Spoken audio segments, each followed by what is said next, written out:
I have the homestead of my great-grandfather, my grandfather, and 2 great-uncles. So we're a century farm. It was seeding time, and was trying to get some peas cleaned, and I had trucks all lined up and ready to go, and then this seed clean plant canceled on me, and so then I had to switch trucks around. And I had seen the jack had moved. I yelled at my friends and neighbors that were helping me that day, and yelled at them to get back. And when I fell out from underneath the truck, I fell at a very good friend's feet, and he thought I was dead.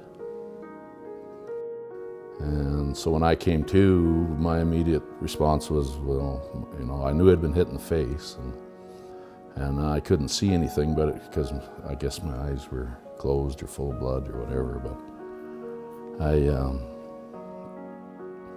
started feeling to make sure I still had my teeth in my nose, and I asked them what's my face look like, and they started laughing and said it's fine.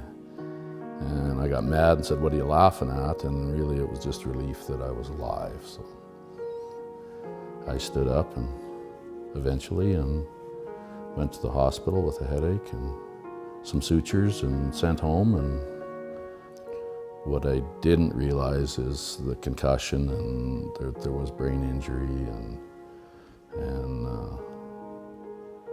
it took years and years to figure it out, to deal with it. And still coping, of course. I mean, brain injury that causes mental illness and memory loss and change of function. I mean, what's between your ears is who you really are.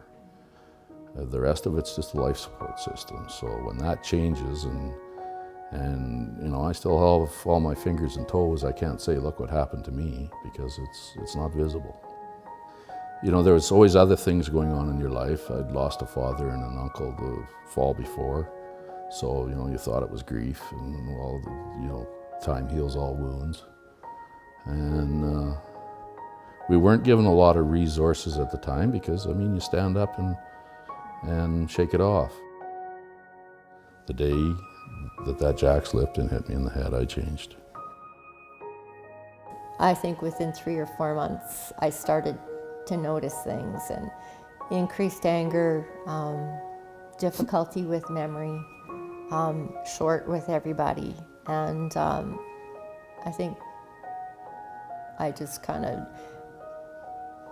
let it go at first, and then realized that as the year progressed, and then into 2006, that we were dealing with a lot more. Sometimes you think, well, I'll self-medicate, and that always goes bad. In my case, it was alcohol. But on the other hand, you still think, well, I'm who I was before, and you still continue on with your family obligations and your business obligations.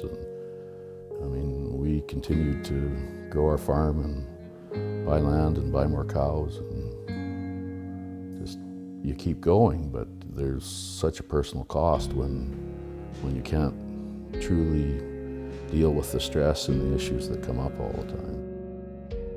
2008, as David had said, he had been self-medicating. I was actually really surprised. Christmas of 2006, he told me that we were dealing with a lot more.